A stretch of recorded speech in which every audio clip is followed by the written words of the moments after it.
Sir, good evening. Makatingala gid kayo nganong daghan kayo og barko diri sa atong area, no? Because kani man gud atong area diri sa province of Misamis Occidental is one of the safest sheltering area sa atong mga vessels.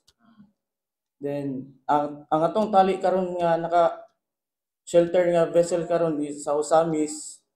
We have 39 vessels sa Jimenez, duha sa Plaridel, 12 sa Balyangaw usa, ug sa Roqueta na pay usa.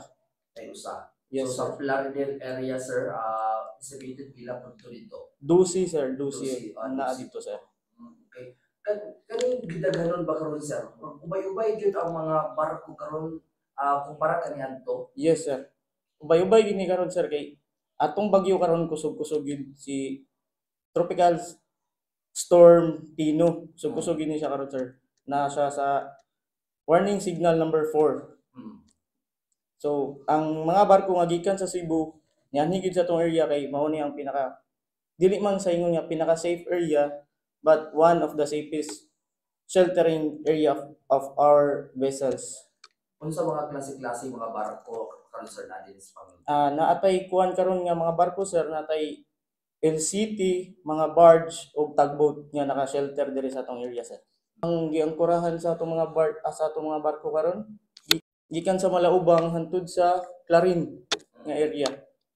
So kana din nga mga barko na karon din na. And niana, sir, no, how about sa to ang mga vessels karon nga going to Cebu and Osamis, vice versa? Karon, sir, nag-cancel ta og biyahe kay nana may warning signal number 2 sa Cebu. Nag-cancel na ta og biyahe karon. Nagpagawas na pod mi og travel advisory sa atong tibuok province. Okay, sir, ato ang mga fishing vessels karon dagan kinahutana to ang Yes, sir. mga mananagat if okay ba na kung kahimtang karon dinhi murag uwan nato na sinati kayo. Yes, sir. Medyo linaw man atong dagat, pwede ba sila mga managat? Karon, sir, gibawalan sa namo gid karon ang pagpanagat, dili lang ta magkumbiyansa sa gyud sa panahon. Naghatag na pod mi og mga paalala sa mga mangingisda sa panahon ng tag-ulan at bagyo. Pinaagi sa atong mga personnel sa atong mga substation, sir.